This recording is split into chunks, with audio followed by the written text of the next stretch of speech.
Morning Nottinghamshire Madness fans. This morning I'm going to fit the Bush Muller dynamo lights to the Brompton adventure bike.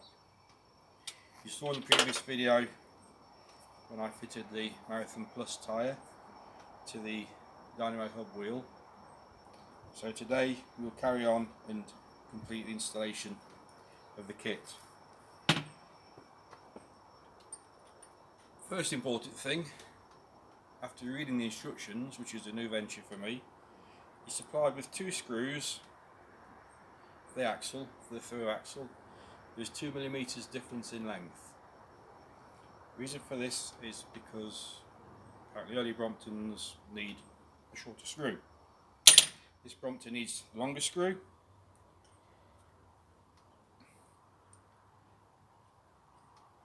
Nicely machined nut, a collar that goes on the other end. I guess they call it a collar, I don't know, I'd call it a collar, I'd call it a nut, it's a thumb nut. We have the light bracket, a couple of washers, a dome head Allen screw and a nut. Tie wraps, apparently a selection of tie wraps, one that's different, it's longer than the others because that goes around the top of the fork crown. P-clip in the kit, which you would use if the Brompton didn't have a front mud guard, surplus in this instance. The rear light,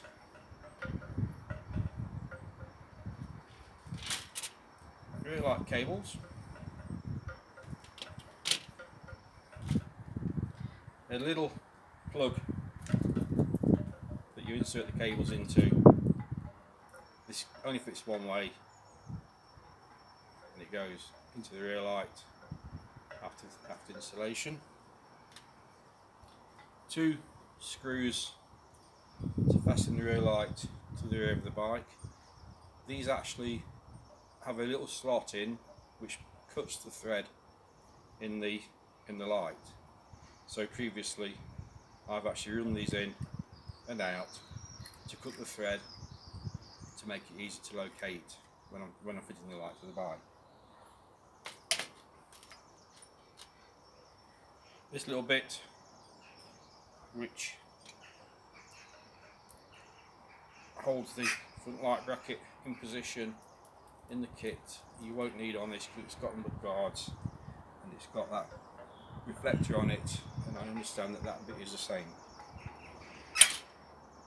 So without any further ado, we'll have a go at fitting. Little tip first, on all my bicycles I have one of these metal valve caps. They come with a slot in place so you can remove the valve core. I always have one on every bike. It's a simple case where you can poke it into the valve,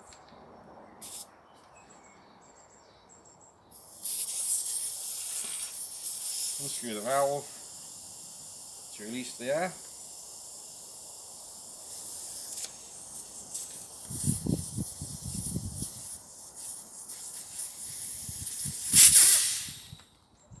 Just like that. Pop the valve back in.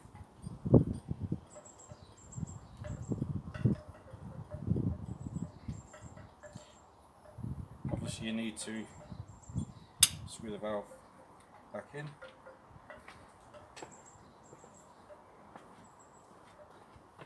Take your 15mm spanner for the wheel nuts.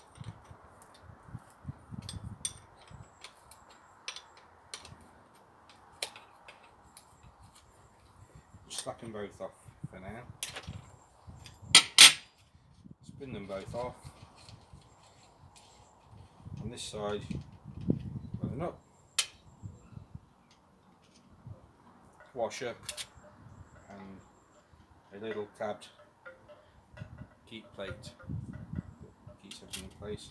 On this side you've got the nut, the washer. You have to wiggle off the wire and the hook. Another keep plate, tab plate, and we take out Brompton wheel. Spare wheel now, that's cool. Put the new Brompton wheel in place. Dyno hub. This is the connection for the wiring. It goes on the right hand side of the bicycle. So ease this into place, squeeze it through the brake pads. That's why you have to release the air out of the tyre.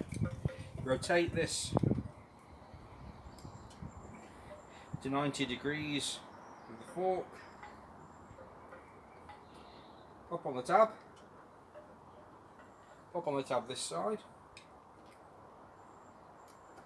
Put in place the wire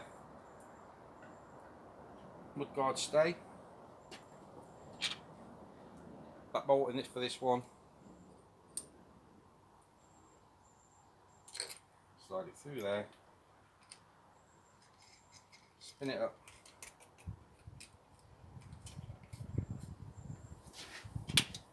With an Allen key. Tighten it up to 9 Newton meters. I've got a 9 Newton meter hand. So the next thing is to fit the light, which goes in here. So first we remove the reflector and the brake and get the right socket, which is hiding, look. 10mm socket on this one. Some of the Bromptons have a hollow Allen screw, shoulder type of screw that goes on the back here. Off with the nut. Plain washer. Slip the mud guard back.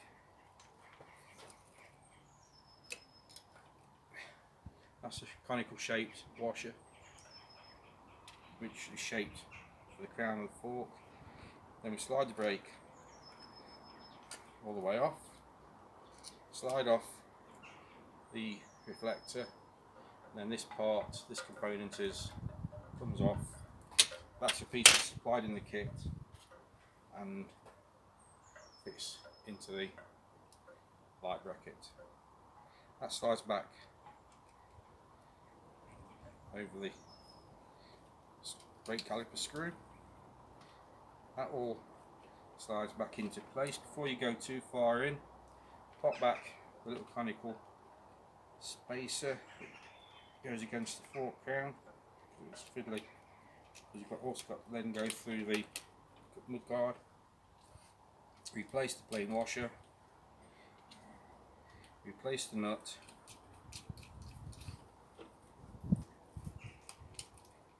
Whiz it up with the socket. The other thing you have to do here is balance the brakes. Because you've removed the brakes, and the brakes now will lay one side towards the wheel rim. You just need to turn it back a whisker so you can balance it halfway. You put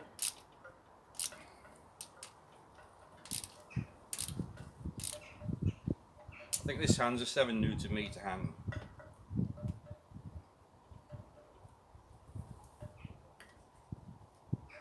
Just check the brake works. They pull up evenly, so there's no further adjustment there required, which is brilliant really. 6-7 Newton meters, cool. Then we look at fitting the lamp.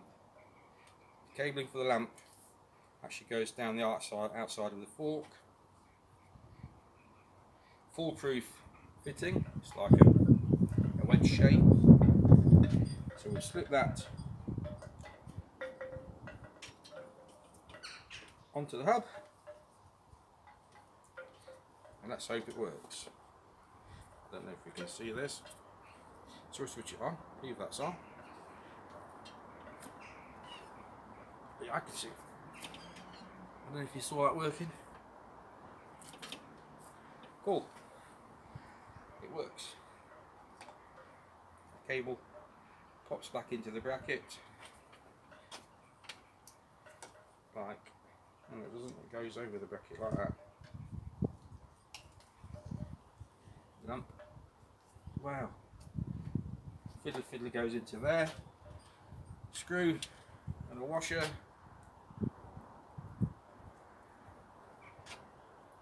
Put that in on this side. Here's a washer and the nut. Same again.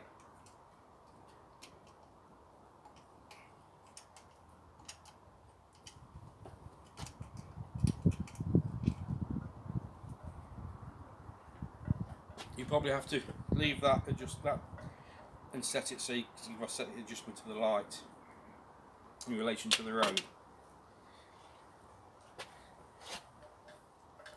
And the cable just clips back and goes down the front of the fork. We start off by using long tie wrap, cable tie wrap, whatever it is, they hold the world together. Put it in there loose. Another short one which goes just above the mudguard stay.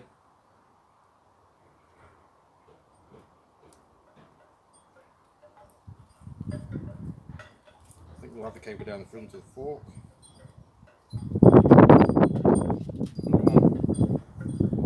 Towards the bottom.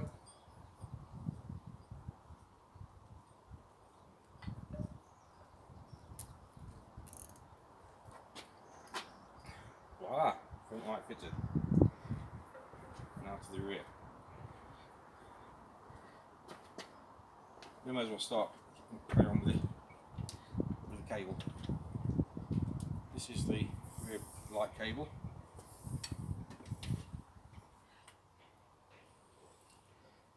Red and black.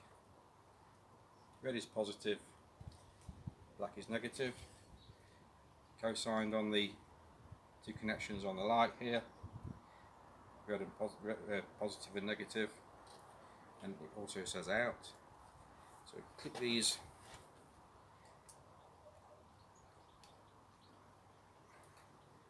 into place on the connectors. Wow, they're tight.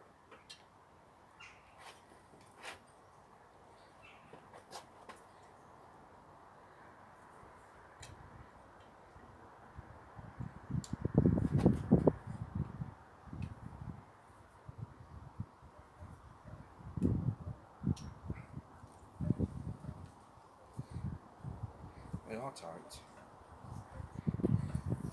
The other end of the cable pops through the light bracket between the fork and the mudguard.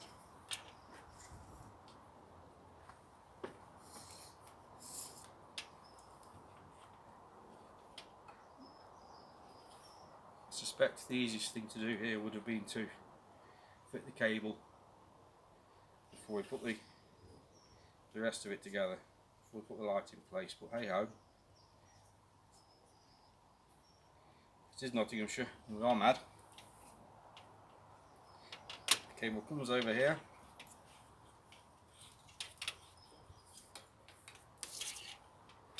It doesn't go through this bracket on the frame,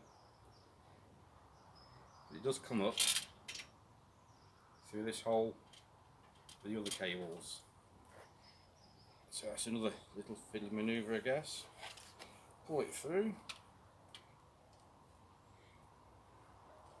It won't go mad yet. Then it follows the line of the brake and gear cables to the back of the bike. So it goes through the little bracket here, that side of the seat tube. Then it needs to dive down into the hole of the rear triangle.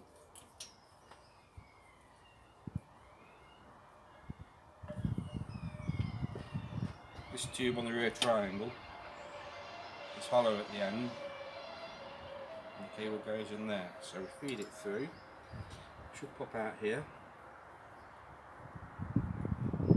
Yeah. Need to poke it up a bit. Wow, let's fill a little bit of.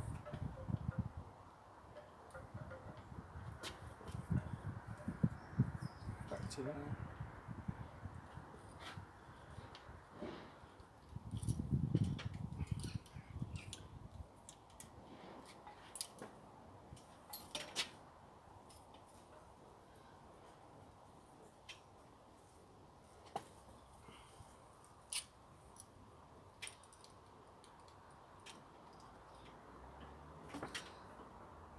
That is really quite fiddly, guys.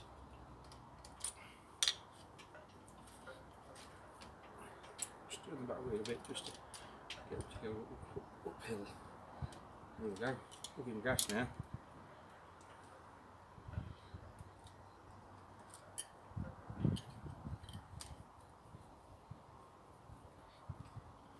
I've watched a video on Brilliant Bikes on how they fit this. The lady who does their videos has got dirty fingers at this point, and I can see why now. Keep pulling the cable through, because what we'll do when we fit the rear light is we'll ease it all back.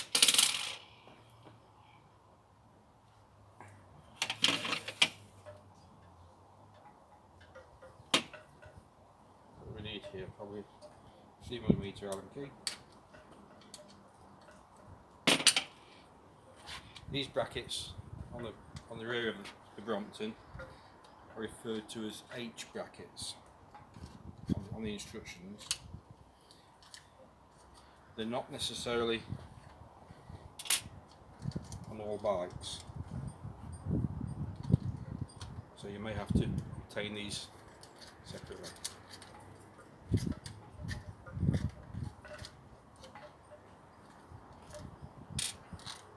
So you need to retain the bracket.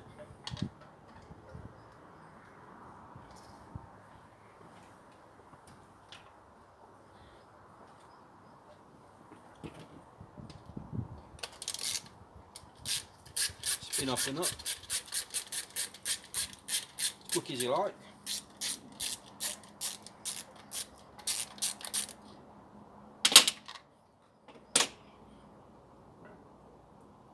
There's the bracket. A light, a screw and a washer, another screw, another washer,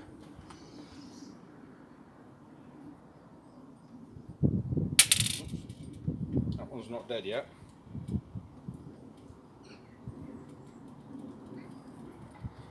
The light goes that way up, back it on the back of the light.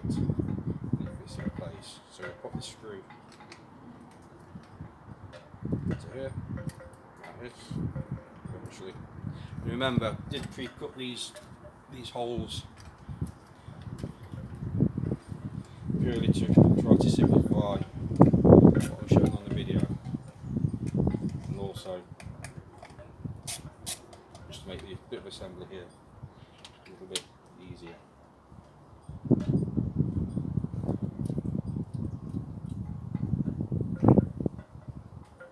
All thumbs and fingers today.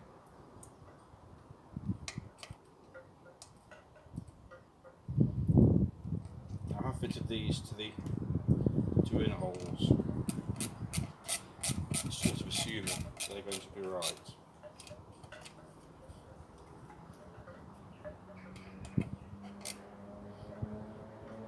Just off yes, that's going to be banging. The next thing is we'll connect the cables. Now the cabling, I'm going to wrap around this rack stay.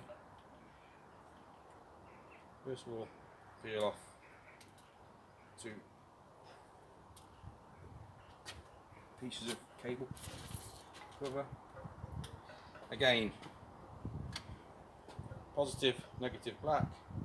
Marked on here, positive, negative. This little gauge just fits in one way, so therefore the hole closest to the round part is going to be positive. Poke the cables through.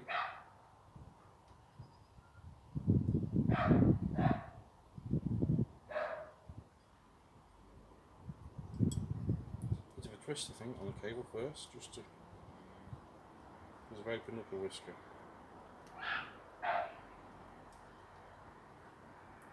So that one's a positive.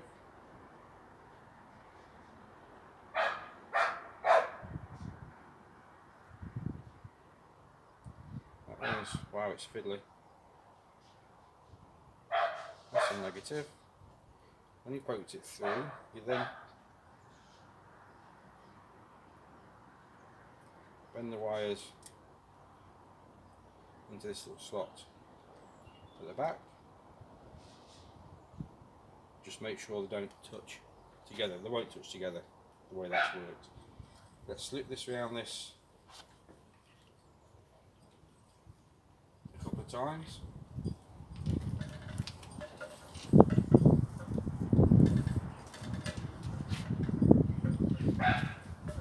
Pop this into the back of the light.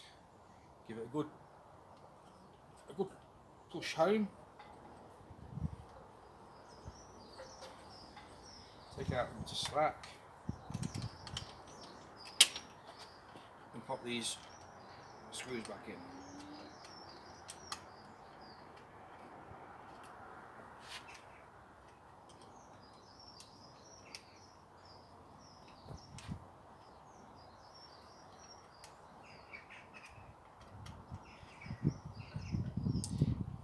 It's an electronic safe stop.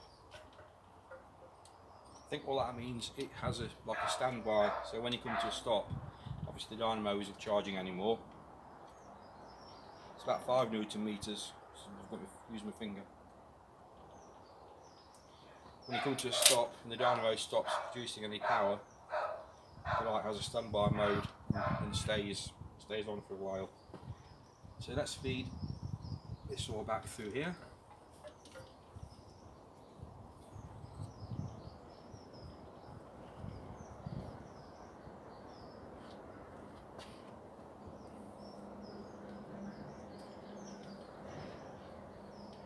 That is incredibly tight against the sprocket there, so I think we'll put this first cable tie and we'll put it in place tight right at the bottom of the rack stay to keep it out of harm's way. So just get it on and get it started.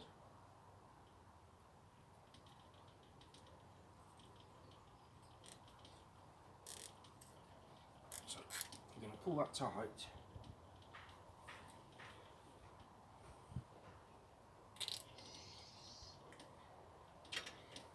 And the next one is going to go just here.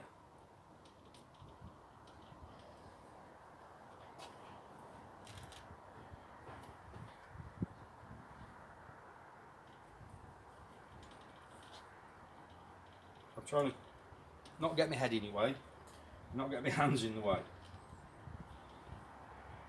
Although I'm trying, it's not working that well. So again, we'll pull that tight. I'll take the camera off the tripod and I'll show you this. So that is the only concern I would have just make sure you keep that out of the way of the sprocket. Pull out the slack.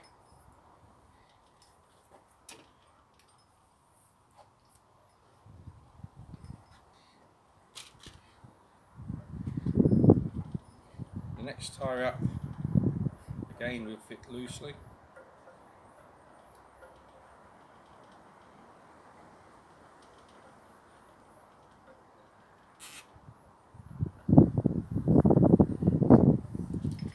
We need to lose some of this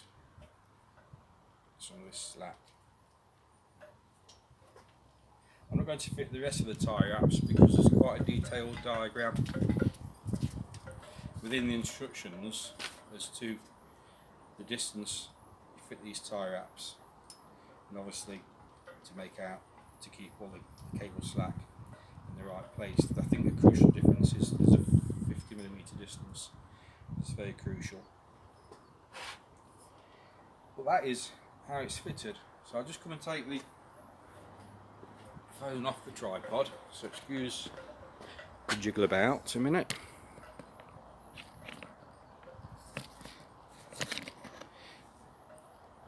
And I'll try to show you inside this. It's going to be very difficult for you to see actually. I don't know the best place to try to get the lens in. If I get in there, I don't know if you can see the cable. As I say, this was the only place that bothered me for the cable against the chain here. But it is, maybe that will show a good way, but it is clear. There's the rear lamp. Aesthetically it's on the skew, so I just need to twist it and tighten everything up. I should do that along with the tie wraps. When the tie wraps cables all fastened together. That does look like a severe kink in the power to the rear, but then that's how it is on the video, that's how it is in the instructions. The light fitted here.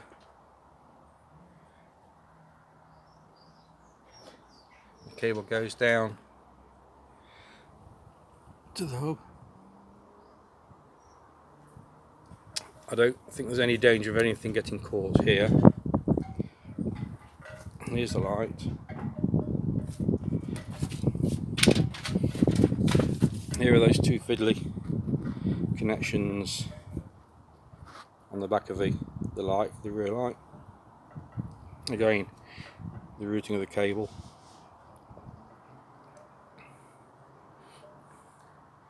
They are quite clear in the instructions how the cables have got to be installed, because obviously the bike needs to fold correctly without straining or snapping the cables. Little thing here on the adventure before dementia. They got that bit wrong because I'm still doing the adventure. So what I've got to do now is blow up the tyre, check everything's tight, check the brakes work, check the connections, fit the rest of the tyre wraps, cut the tyre wraps off. If you can, use a very sharp craft knife and cut these tyre wraps off as close as you possibly can, because if you're working on a bike, if you're cleaning it and you're trying to do stuff, they'll cut you. They're awful things. So really try to cut them off flush. Don't use wire cutters or snips. Just get a really sharp knife, get right up to the block and snap it off. Anyway, Nottinghamshire Madness fans. Oh, don't forget these little things. Metal valve caps with these little cutouts for to take the valve out of the tyre. Every bike. And the other thing just unscrew the valves and put them back, because they only need to be finger tight in, but when the manufacturers put them in, often you can't get them out again without something that's got a bit more purchase or leverage on it. So guys, thank you very much for watching my video today. I hope it makes more sense to you than it has done to me. And please, if you would like to put a thumbs up for a like, click and subscribe, I would really appreciate that. My videos aren't just about Bromptons, they're about bikes in general, a bit of camping, a bit of cooking, horses, Nottinghamshire, living in Nottinghamshire, stuck at home within the parish boundaries at the moment, but hopefully that should change a little bit next week when government ease restrictions, COVID restrictions. Hence fitting the lights today, because I'm hoping I can go for a bicycle ride to Nottingham, which will be incredible, because I haven't been anywhere. I haven't been to Nottingham now for, it was the 9th of March last year. I went to Nottingham on a bike ride. COVID kicked in, and that was the end of it. And we do have a Brompton Nottingham club on Facebook, and we do try to meet up a few times in the year for a gentle bimble on the Bromptons, some food and some cake and some beer if beer takes your fancy, or tea and coffee, and we take the brew kit and generally have a nice steady time, not overexerting ourselves, just enjoying the Bromptons, the scene and the city and county of Nottinghamshire. Again, thank you for watching, and thank you for listening to me rambling on.